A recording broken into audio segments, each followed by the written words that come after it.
Hola, ¿cómo están? Bienvenidos a la sobremesa. Es para mí de verdad un gusto estar contigo, Dina, otra vez y bueno, disfrutar de esta conversación.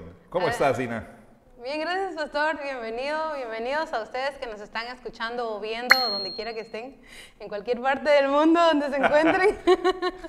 Esperamos que esta sobremesa llegue más allá de la Iglesia de Jesús y Progreso. Que llegue hasta Quetzaltenango. Que llegue hasta Quetzaltenango. Ay, por cierto, si alguien ahí nos ve, iba a estar ahí con ustedes, pero por diferentes circunstancias, le decía a Dina que, bueno, ya no voy a tener el privilegio de pisar esa tierra, la tierra donde fluye leche y miel, de acuerdo Así a Dina. es. Pero bueno, habrá alguna oportunidad para estar ahí.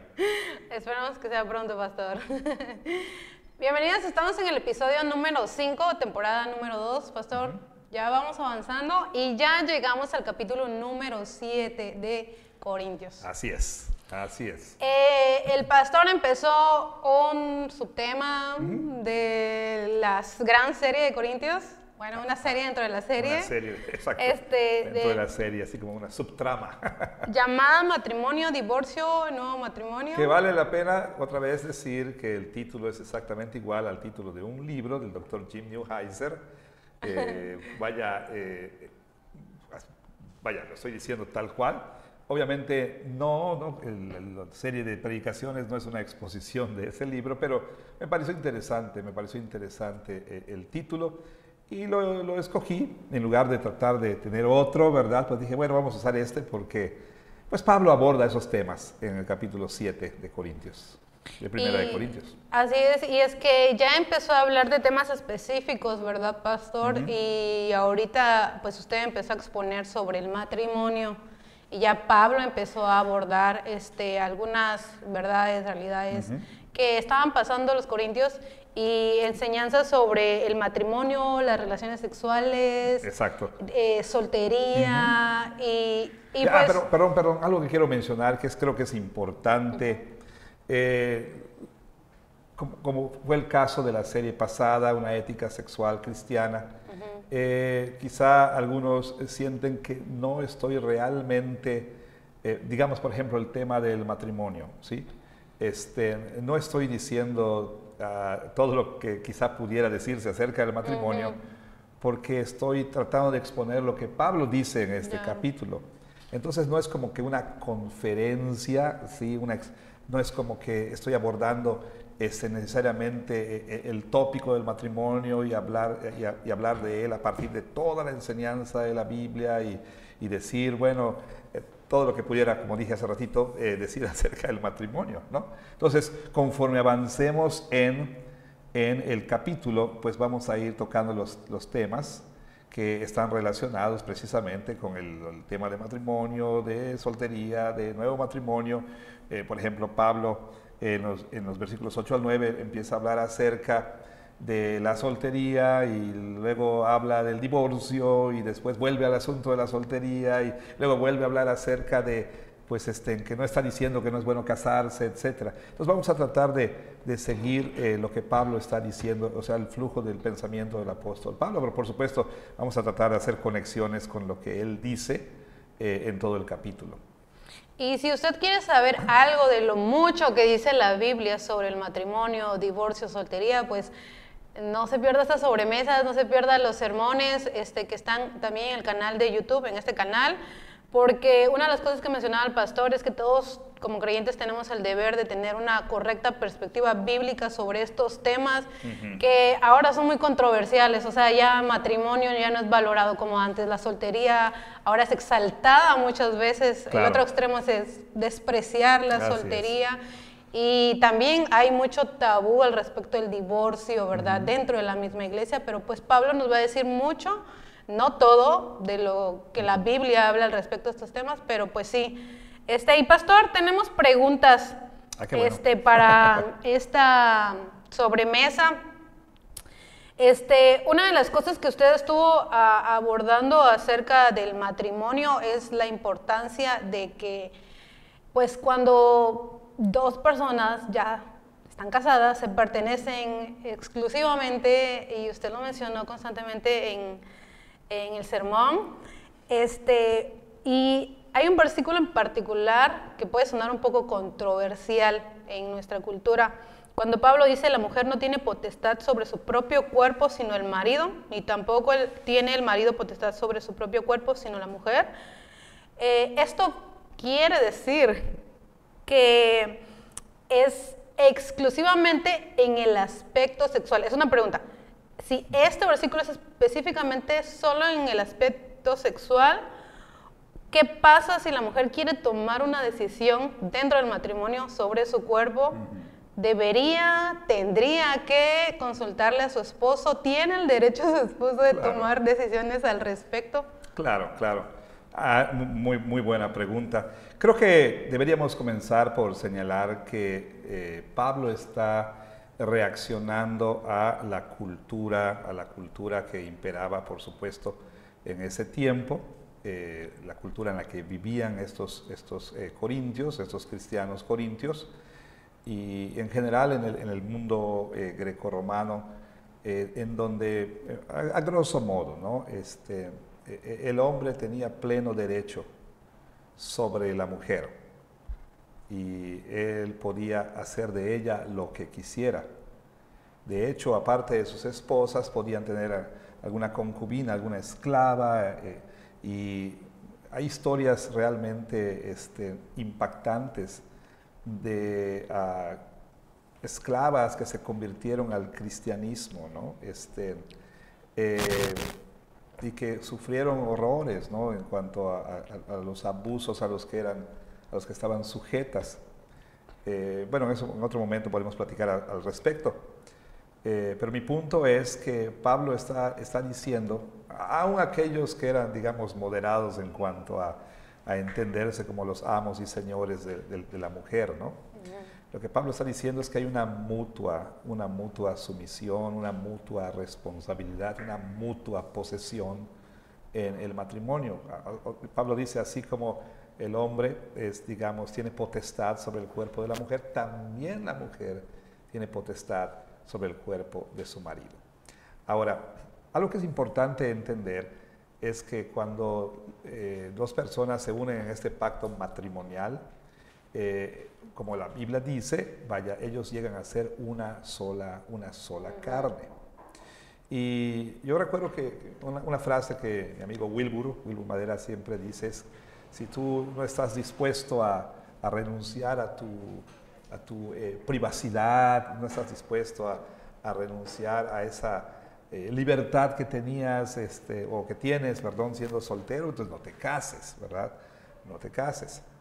Porque cuando ya dos personas pues se unen en este pacto matrimonial, pues no es como que ya puedan hacer y deshacer, ¿no?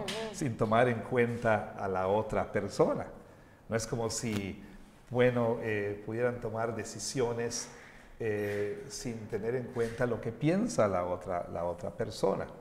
Ciertamente hay una estructura, hay un orden de autoridad que Dios ha establecido, pero eso no quiere decir que la mujer no tenga voz, ¿no? en cuanto a las decisiones del esposo. Claro, él es el responsable de quizá consultar a su esposa, o escuchar su opinión y al final de cuentas, pues tomar una decisión. Ahora, con respecto a la pregunta que tú hacías, o sea, a esa pregunta muy puntual, vamos a tratar de ser un poquito más claros, más específicos. Vamos a suponer que la esposa un día quiere, no sé, ponerse un tatuaje en cierta parte del cuerpo, ¿no? O pues ella quiere someterse a una cirugía estética, ¿sí? O ella quiere empezar a vestir de cierta manera, ¿no? Bueno, ella ya bueno, para empezar, ninguna de esas cosas son triviales, ¿verdad? Ni tampoco son asuntos de menor importancia.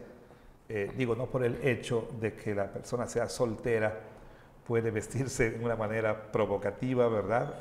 Eso es tanto para la soltera como para la casada, pero aún más para la casada, ¿verdad? Porque, pues, ahora tiene un esposo, ¿verdad? Y entonces, no puede tomar ese tipo de decisiones así nada más, sin tomar en cuenta lo que el esposo piensa.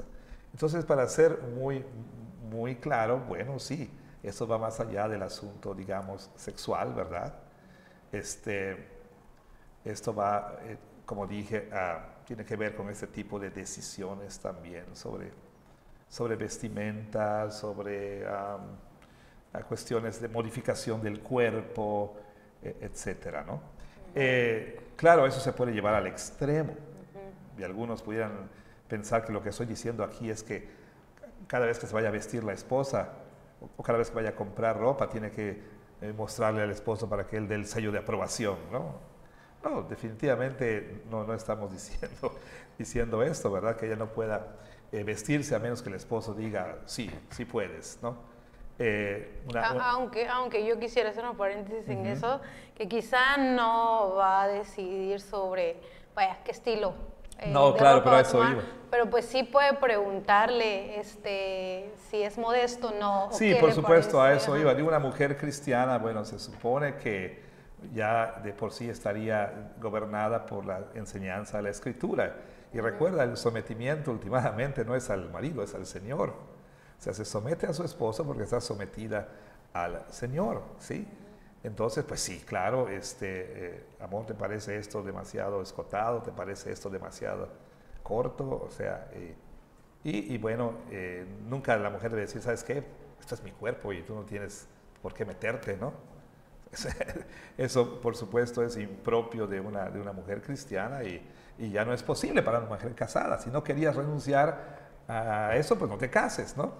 Y yo creo que también en el caso de los esposos, pues también es responsabilidad de ellos el velar por el cuidado de sus esposas en esos aspectos, claro. Porque a veces, honestamente, hay muchos esposos que, pues por miedo a cómo va a reaccionar la esposa, no tener problemas con ella, pues prefieren mejor no hablar de esos temas que realmente son importantes, dentro del matrimonio. Sí, ciertamente, o sea, como se dice coloquialmente, por llevar la fiesta en paz, ¿no? O sea, puede ver el esposo quizá de que la blusa es demasiado transparente, se ve la ropa interior, ¿verdad? Y no dice nada porque sabe que si aborda el tema va a haber una discusión, pero eso tiene que ver también con el grado de sometimiento de la mujer al Señor, ¿no? Así es. Y no tanto a su esposo, sino si la mujer realmente está convencida de que pues, es impropio vestirse de manera indecorosa para una mujer, máximo una mujer cristiana, pues eso no sería problema, digo, se sometería más gustosa a las observaciones de su esposo. Y de la misma manera de la esposa al esposo, porque claro, también hay absolutamente. casos. Es que, como decía, precisamente lo que hace Pablo ahí es enseñarle a estos hombres, a ver, esto también es de dos vías, ¿sí? Es de dos vías. Así como el hombre tiene potestad sobre el cuerpo de su esposa, también la mujer tiene potestad sobre el cuerpo de su esposo, pero por supuesto. Y puede haber un punto en que no lleguen a un acuerdo y es donde ambos, siendo creyentes, deberían de rendir sus corazones al Señor para que sea el Señor el que gobierne y no uno ni el otro, porque, bueno, en el matrimonio hay diferentes claro, porque últimamente la autoridad suprema no debe ser que piensa la cultura o la tradición o la propia experiencia de la persona, la moda, lo que piensan los amigos o lo que uno siente.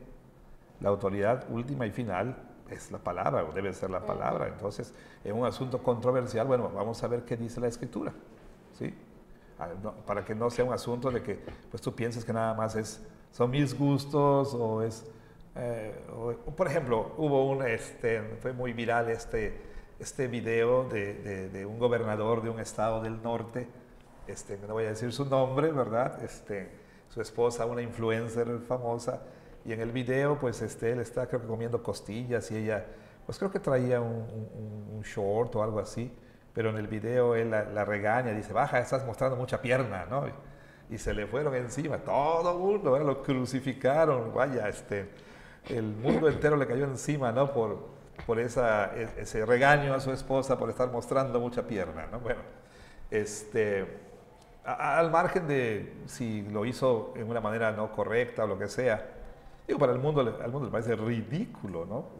Eso totalmente ridículo, por decirlo menos, que un esposo quiera controlar, ¿no? Y maniatar y reprimir la libertad de su esposa con ideas tan arcaicas y tan, pues ahora sí que oscurantistas y del medioevo, ¿no? O sea, sencillamente no les cabe no les cabe el pensar que un esposo quiera cuidar a su esposa en ese sentido.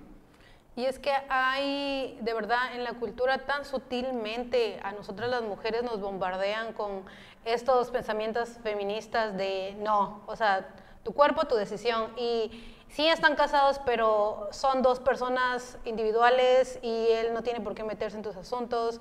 Y esa creencia de que hay privacidad todavía y hay derechos que no comparten aún en el matrimonio. Claro. Pero pues la Biblia totalmente enseña lo contrario, que ahora son una sola carne. Así es, en más de un sentido, no solamente en el sentido físico, ¿verdad? Pero ya es una persona, ¿no?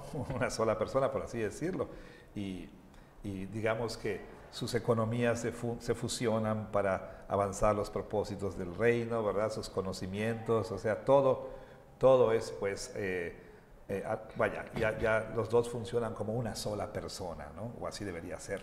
Pastor, y cuando uno se casa, uno llega a ser una sola carne de manera inmediata, o es como un proceso en el que uno vaya como que perfeccionando esa unidad. Pues yo diría que es como la santificación definitiva y progresiva, ¿no? Okay. O sea, claro, que cuando se consuma esta unión, claro, algo sucede ahí, ¿no? Ya algo sucedió en el sentido de que las personas, pues ya ellas, de una manera mística que no entendemos quizá del todo, pues llegan a tener esta unión ya indisoluble, ¿no? Ya esta unión indisoluble. Pero como tú dices, y no sé si vamos a hablar más de esto al ratito, pero como ceremonia de renovación del pacto matrimonial, bueno, no solamente en el acto sexual, pero en el conocerse cada vez más, pues obviamente están llegando a ser una persona, de tal manera que ya esto es maravilloso. De pronto es como si le leyeras el pensamiento a tu esposo o a tu esposa, como mi esposa siempre me dice, pero mira, te conozco, me dice, ¿no? No, me dice, ajá, no te conoceré, David Manuel, me dice, cuando usa mi segundo nombre es porque no te conoceré, me dice, ¿no? Entonces es maravilloso eso, ¿verdad? Porque en serio, ya hay tal conocimiento que es como si te conocieras a ti mismo, ¿no? Sí. ¡Qué misterio! Por eso la Biblia le llama un misterio al matrimonio.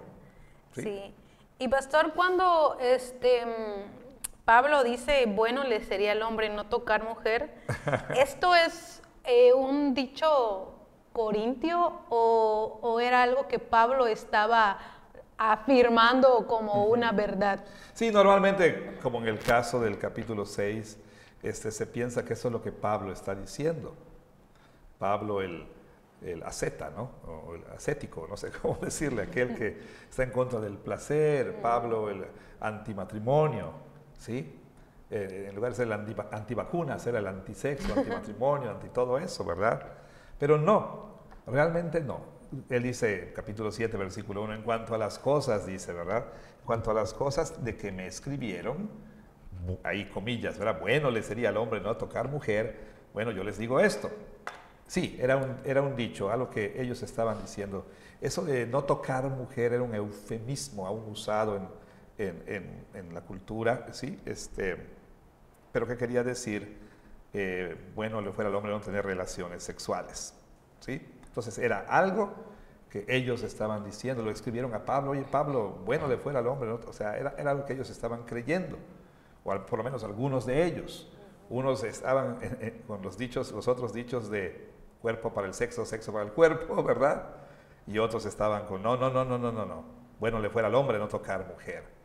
O sea, ese dualismo, digamos, menosprecio, quizás no menosprecio, pero rechazo, pues, de la bondad del cuerpo humano, o sea, de que el cuerpo no es necesariamente malo, ¿sí? Como decían en la cultura griega, pues unos se iban al extremo de, bueno, si el cuerpo no significa nada, pues démosle rienda suelta, ¿no?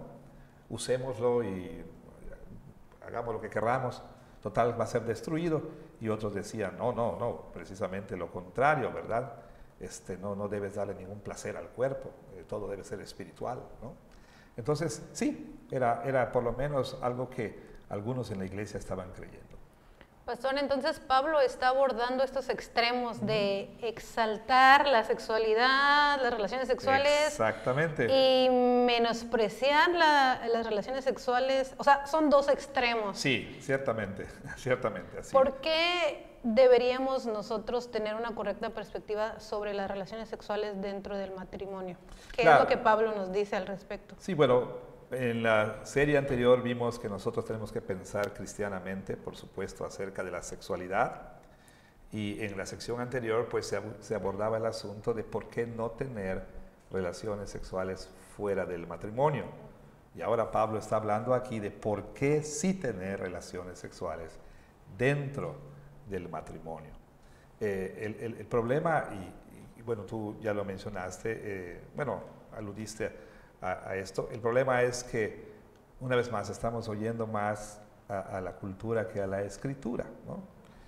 Y ciertamente, aún sin darnos cuenta, hay personas dentro del matrimonio, digo, sin darse cuenta, están teniendo pues una actitud o un concepto, una idea acerca del sexo que está muy en línea con lo que estas personas estaban diciendo, ¿no?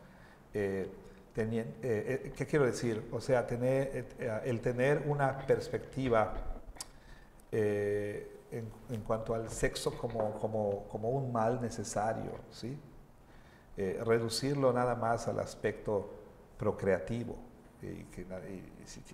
tiene que haber nada más para poder tener descendencia, ¿no? Y ni modos, o sea, pero una persona realmente espiritual no debería estar pensando en esas cosas, ¿no? ¿Sí? Una persona espiritual no debería buscar placer, ¿no? Bueno, y lo que hace Pablo es corregir esta idea. Y por supuesto lo hace con respecto a estos corintios, pero también esto es para nosotros. Vivimos en una cultura, como bien dijiste, por un lado, una cultura loca por el sexo, ¿verdad? Pero quizá dentro del pensamiento de los cristianos, quizá la idea es del sexo mientras más lejos mejor, ¿no? En el matrimonio. También, aún dentro de los matrimonios cristianos hay mucha confusión, porque mucha de la sexualidad ha sido moldeada, formada o quizás deformada, pues por las costumbres, las tradiciones, por la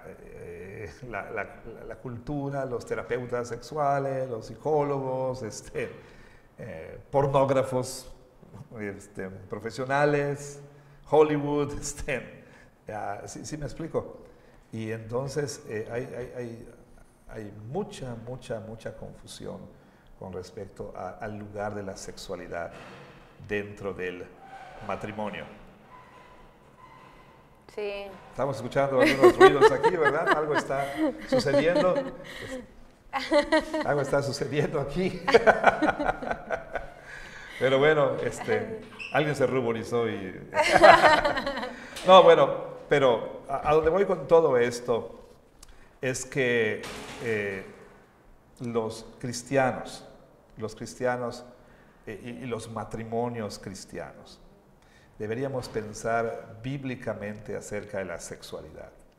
Ciertamente en la cultura se ha ido al extremo, pues, de que debido a la revolución sexual, la píldora anticonceptiva, etcétera, pues se separa el aspecto procreativo del sexo. Ahora el sexo puede practicarse sin tener en cuenta ese propósito procreativo y el sexo se volvió meramente recreativo, ¿no? Pero en los matrimonios a veces sucede que se piensa, no, solamente es procreativo, nada de recreativo, no nada de deleite, ¿sí? Nada más es para tener hijos y punto, ¿no? Entonces habrá que corregir también este aspecto, no nada más el aspecto de la cultura que ve el sexo como algo simplemente, o sea, tiene una perspectiva tan, pero tan baja del sexo que lo ve nada más como un instrumento para el deleite personal, etcétera. Pero por otro lado, también podemos caer en el extremo de pensar que no tiene nada que ver con el deleite personal. Vaya, sabemos y es cierto que quizá el principal propósito del sexo es la procreación. Pero te pregunto, Dina, y lo hemos preguntado, lo hemos dicho en otras ocasiones, ¿pudo haber Dios diseñado al ser humano, la sexualidad humana, la anatomía y fisiología relacionadas con la reproducción humana? ¿Pudo haber diseñado Dios todo esto? ¿Sí? De modo que se cumpliera la función procreativa sin que los seres humanos tuvieran placer sexual. Pues sí, sí podía, pero Dios... Bueno, pero podía haber dicho, bueno, se van a reproducir sin ningún tipo de placer. Como copias. Sí, sí, no sé, los gremlins, brotaba algo. Bueno, no lo sé, pero el punto es que sin que interviniera ninguna clase de placer. Sí, pero Dios dotó de terminaciones nerviosas, de todo un sistema, ¿verdad?, que tiene que ver con el placer. Y esto no es el fruto del pecado, como quizá algunas abuelitas y bisabuelitas pensaban, ¿no? O sea, que el hombre empezó a tener placer sexual después del pecado, porque o el hombre, quiero decir, el ser humano, ¿no? Es una de las consecuencias de la caída. No, por supuesto, Dios también creó esto, el sexo para el mutuo deleite de esposo y esposa.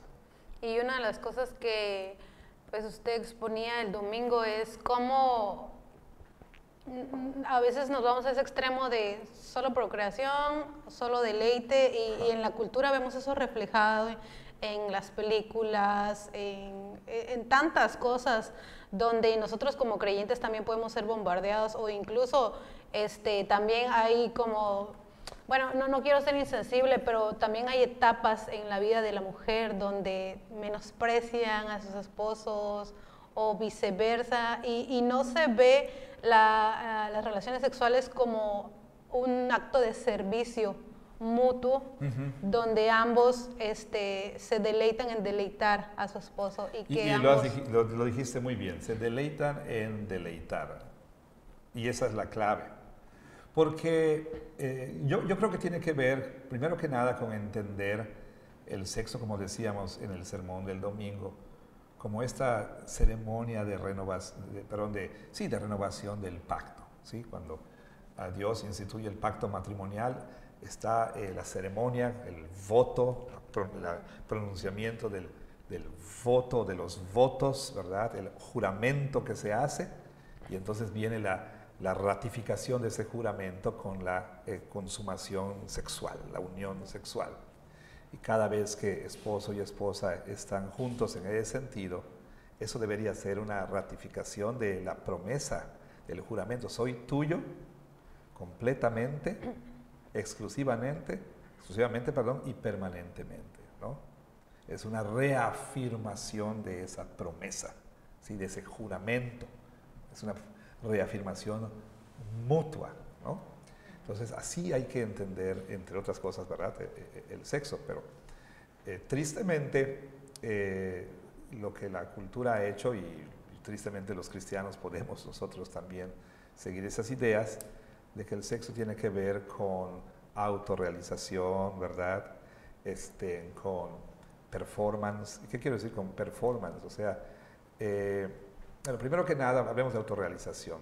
La idea de Hollywood, ¿no?, de que, o sea, esto, como decía Montaner, te va a llevar a la cima del cielo, donde hay un silencio total, ¿no? O sea, una canción de Montaner ahí, ¿no? A mi esposo sí le puede contestar. Yo no. Bueno, o sea, las canciones que hablan de que ahí encuentra uno ya plena realización, plena satisfacción, pleno todo. Y todos sabemos que no es así. O sea, no es así realmente, ¿no? Porque no fue diseñado el sexo para llenarnos en la manera que solo Jesús puede hacerlo. Pero por otro lado está el asunto de performance, que la persona está más preocupada, ¿sí?, por su desempeño, ¿sí?, más que en el disfrute de la otra persona, ¿sí? Y eso también informados por todo lo que vemos, todo lo que escuchamos, ¿verdad? Eh, Tiempos, duraciones, o sea, el tipo de cosas y como vivimos en una cultura tan pornificada, ¿sí? Pero tan pornificada, es que hay ciertas expectativas que se traen al lecho matrimonial. Hebreos dice que honroso debe ser el matrimonio y el lecho, coitie, ¿no? Sin mancilla, el lecho matrimonial. Pero el lecho matrimonial ha sido mancillado muchísimo no solamente por la inmoralidad sexual que puede haber, sino porque ya muchos hombres, sobre todo, y mujeres también, pero están llegando a su lecho matrimonial con una mente hiperpornificada, ¿sí? Han pornificado su lecho matrimonial y están esperando, y no solo esperando, sino demandando también, ¿sí? Que cosas que han visto sucedan. Viene la frustración, o viene la vergüenza, la frustración, el temor, porque pues no estoy funcionando como el fulano o tú como la fulana esta, ¿no? Y desde el asunto de fisonomía, ¿verdad? De partes del cuerpo y expectativas y demás, ¿no? Que nos han dicho, la cultura nos ha dicho. Entonces, pues por ahí está el asunto de que como ya, pues antes de casarse ya han pornificado su lecho matrimonial, pues viene toda clase de disfunciones en el sentido de, pues estoy tan preocupado, ¿sí? ¿Sí? Es como decía alguien, es como bailar mientras miras tus pies, ¿no? Estás preocupado de no pisar a la otra persona, ¿no? Estás preocupado de bailar bien, que no disfrutas el baile. Entonces, bien lo decías tú, la Biblia tiene el énfasis en la Biblia es no nada más un deleite egoísta, es como todo en el matrimonio. Uno no entra al matrimonio para que le den, sino para dar, ¿sí? No para consumir, sino para servir. Y esta parte del matrimonio pues no es la excepción. Entonces, bien Pablo lo dice aquí, ambos deberían entender que tienen una responsabilidad de mutuo servicio. Y él habla aquí de una de las principales causas es ayudarse el uno al otro a no caer en tentación sexual, ¿sí? Pero también el mutuo servicio tiene que ver con lo que tú dijiste, que tu deleite debe venir en ver que la otra persona se deleita, no en lo que tú recibes.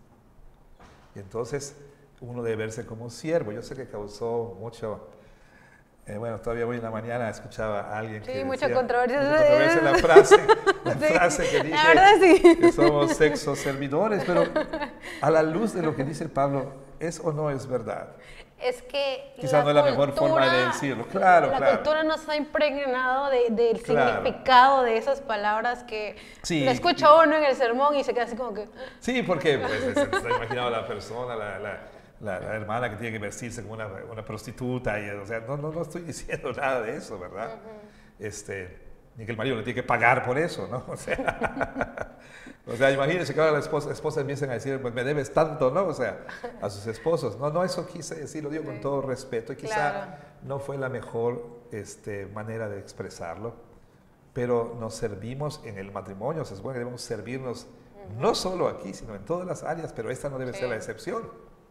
Así es. No debe ser la excepción, aún el hecho matrimonial es para el servicio mutuo. Y cuando ya empieza a entenderse eso, empieza a haber una libertad. Porque no estás tan preocupado por qué vas a obtener, ¿sí? Ni tampoco por tu desempeño, sino porque la otra persona sea servida. Y eso va a traer libertad. Así es. Y pastor, en nuestra cultura que está tan pornificada como usted ha mencionado, ha hecho tanto daño a la iglesia en general, a la cultura, a la sociedad, de como usted mencionaba, las expectativas que se tienen al llegar al matrimonio y al no verlo, sentirse frustrado y no disfrutar de la sexualidad que Dios nos ha regalado, que no lo vemos como algo tan importante de enseñar a los niños, porque aquí la pregunta es, esto es importante, o sea, que los niños vayan creciendo y no vean las relaciones sexuales como algo sucio, algo cochino, algo malo, porque así es como el extremo de la cultura a hacernos ver que está mal. Y el otro extremo es como es lo máximo y es lo que va a traer, boom, el máximo placer. Y sublimación, hay etcétera. Ambos extremos. Entonces, claro. Sí es importante enseñar a las generaciones que vienen detrás de nosotros, niños, jóvenes, que puedan tener un entendimiento bíblico sobre lo que es la sexualidad con el debido respeto, hablándolo bíblicamente. ¿A qué edad deberíamos entonces nosotros hablarle a los niños, a los jóvenes sobre sexualidad? Bueno, es interesante la pregunta. Hemos estado abordando esto en nuestra clase para padres del Ministerio de las Siguientes Generaciones. Nos vemos realmente forzados a iniciar estas conversaciones a edades cada vez más tempranas. Porque nos demos cuenta o no, lo admitamos o no, lo querramos o no, como ya lo hemos dicho hasta el cansancio y lo seguiremos diciendo, nuestros hijos están siendo catequizados por la cultura, ¿sí? Están aprendiendo un catecismo cultural. Y entre los temas que aprenden en ese catecismo, están aprendiendo pues ideas tergiversadas, torcidas, corrompidas acerca de la sexualidad humana. Ahora, aun que no hubiera esta exposición temprana de los niños a estas tergiversaciones, deberíamos desde muy chiquitos y de manera apropiada empezar a enseñarles acerca de, bueno, quiénes son. Dios te hizo hombre, te hizo mujer, dependiendo de cuál sea el caso, y empezar a hablar de las diferencias y por qué unos tienen esto, los otros tienen lo otro. Y de hecho empezamos nosotros a mostrar que nos avergonzamos de esto, pues, ¿cómo hablamos? Es que mira, es que tú pipiripi, ¿no? O usamos palabras para como que nos avergonzamos. Hay como vergüenza hablar de eso. Como es vergonzoso exactamente hablar de eso, ¿no? Pero desde muy temprano nosotros deberíamos empezar a enseñarles. Una frase que hemos usado en esas clases es que es mucho más fácil, vamos a decirlo así, formar o construir una visión cristiana de la sexualidad de nuestros hijos que regresar y tratar de desmentir lo que otros han dicho, o de tratar de desmantelar lo que otros han dicho. O sea, cualquiera que ha tenido la experiencia de una remodelación de una casa sabe que es mucho más fácil construir de cero que luego estar tirando paredes y tirando esto y aquello, ¿no? Es mucho más complicado. Entonces, por eso tendríamos nosotros que enseñarles. Ahora, creo que algo que es crucial en esto es lo siguiente. Casi siempre nos enfocamos, yo incluido, en hablar de cómo el sexo ha sido corrompido. O sea, esto es malo, esto es malo, esto es malo, esto es malo, esto es malo, esto es malo. Y de alguna manera eso refuerza la idea que nuestros niños y jóvenes han aprendido de la cultura de que los cristianos tenemos una perspectiva muy negativa acerca del sexo. Entonces, no. Bueno, en lugar de solamente enfocarnos en eso, deberíamos hablar de cuál es el buen diseño de Dios para el matrimonio, para la sexualidad humana, ¿sí? Ahora, como alguien decía, y decía bien, hablamos de que el sexo está roto, ¿no? Por el pecado. Pero ¿cómo sabes que algo está roto? ¿Cómo sabes que esta taza está rota? ¿Cómo puedes saber que está rota? Si nunca has visto una taza entera, no sabrías que está rota, ¿o sí? ¿Sí me explico? Aún así con sus, digamos, grietas y demás, o pedazos faltantes, pensarías que es una taza normal. Pero cuando ya has visto una taza entera y comparas esa, puedes ver que esa está rota. ¿Cómo sabemos que el sexo está roto, está quebrantado? Porque conocemos el buen diseño de Dios para la sexualidad humana. Y deberíamos nosotros pasar quizá más tiempo hablando, ¿sí?, de ese buen y maravilloso diseño y cómo esto, entre otras cosas, fue dado por Dios para su gloria y para el florecimiento humano, ¿sí? Y cómo lo que el mundo nos muestra simplemente son tergiversaciones, perversiones, corrupciones, ¿sí?, de lo que Dios ha hecho. Y eso no conduce a florecimiento, sino al contrario, conduce a dolor y muerte, ¿sí? Pero quizá debemos empezar más aquí. Recordemos algo que es importante, quien inicia la conversación es quien domina la conversación. Por otro lado, la conversación, la plática, debe ser las conversaciones, debe ser una conversación constante, ¿sí? Siempre aprovechando oportunidades para mostrar cómo esto que están viendo es una desviación de lo que Dios ha dicho, ¿no? Bueno, hay mucho más que decir, pero sí, esto es algo que nosotros deberíamos hacer desde muy temprano, cada vez más temprano.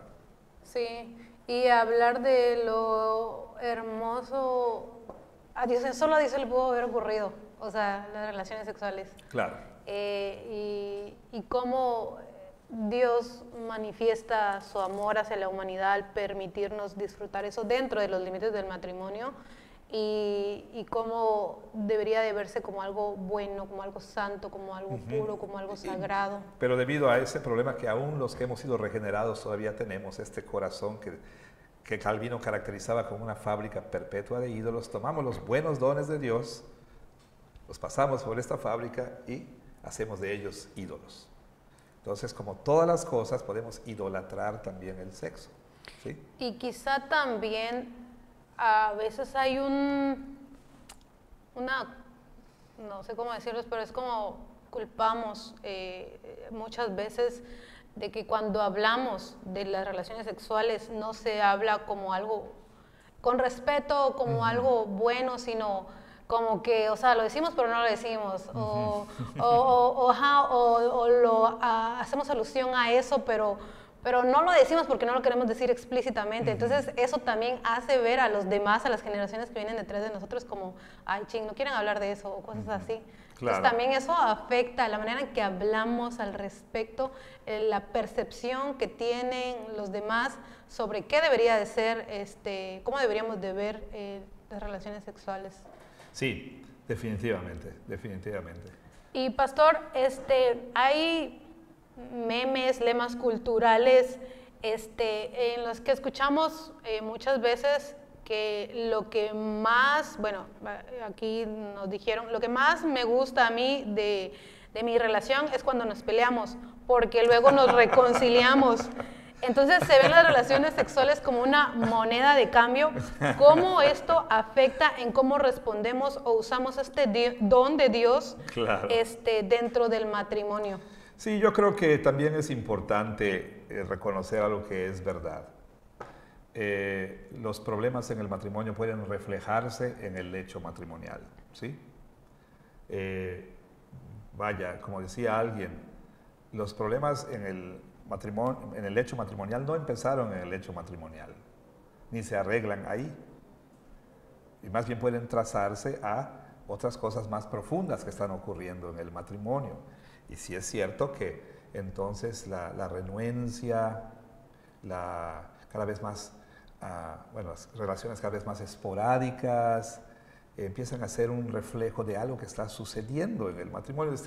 La simple flojera, ¿sí? O sea, no es que realmente tengan un problema el uno con el otro, ¿sí? No es que estén peleados, no es que hayan tenido un disgusto, es pura y llana flojera. Y esto puede ser más la tentación de matrimonios que ya están más avanzados, ¿verdad? De que a lo mejor sí hay un deseo de estar con su esposo, con su esposa, y sí hay un deseo de servir, etc. Pero, como decía el meme, ¿no? Luego lo pienso, luego me acuerdo y ya no quiero, ¿no? O sea, me acuerdo de que, ay, la flojera, ¿no? Entonces, eso obviamente parece que no, pero puede ir minando, puede ir, ahora sí que poquito a poquito, ¿verdad?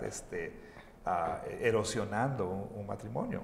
Dice, y lo vamos a tocar en los sermones, un proverbio, o unos proverbios muy hermosos, dice, pasé por el campo del flojo, ¿no?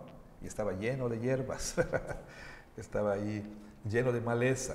Bueno, ese es un matrimonio en el que marido y mujer son flojos, ¿sí? Entonces, creo que en el área en que la flojera se refleja más es precisamente ahí.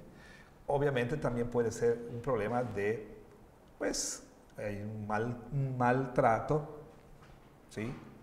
Sobre todo del esposo a la esposa, todo el día, ¿verdad? Es indiferente, es áspero, ¿no? Duro, pero quiere luego, en el momento que él desee, la esposa esté más que dispuesta, ¿no? puede haber situaciones más profundas que se están reflejando allí, ¿sí? Pero, bueno, otra vez las voces. Solo soy yo que oigo voces. Solo soy yo que estoy oyendo voces. No, yo también las escucho. Las voces en mi cabeza. No, pero bueno, alguien pasó por ahí, no se dieron cuenta de que estábamos en plena grabación de este episodio. Pero bueno, el punto es que sí, pueden reflejarse ahí. Ahora, también tristemente, como has dicho, y no sé, tal vez es un comentario que tal vez pueda sonar muy misógino, que a veces las mujeres son las más dadas a usar eso como moneda de cambio, usar el sexo como moneda de cambio, porque sabe que el esposo inmediatamente va a responder, ¿no? A diferencia de las esposas que les toma más tiempo. Vaya, realmente, como decía alguien, pues ese momento del hecho nupcial es la culminación de todo un tiempo, ¿verdad? En que el esposo y esposa muestran ese deseo mutuo, ese deleite mutuo durante todo el día, ¿verdad? O sea, en el sentido de expresiones, piropos, qué sé yo, buen trato, en fin. Claro, también a veces quizás no lo tomamos muy en cuenta, pero bueno, el esposo a lo mejor quiere estar con su esposa, pero ni siquiera se ha bañado, está todo sucio, apestoso, etcétera, ¿no? Aún ese tipo de cosas, ¿verdad? O ella que pues y esto yo lo digo en serio, ¿no? Porque Dios nos hizo así. Pues no toma muy en serio el cómo Dios hizo al hombre más visual, ¿verdad?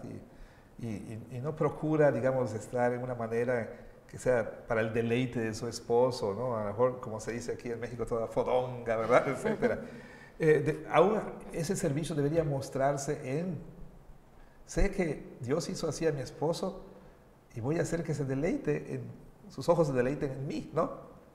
Y la otra, bueno, pues también, el otro, mejor dicho, bueno, si es verdad que yo tengo potestad sobre el cuerpo de mi esposa, pues debo yo también prepararme para que ella tenga un deseo, ¿no? O sea, que no esté ahí todo igual, todo sucio, apestoso y demás, desalineado y demás, ¿no?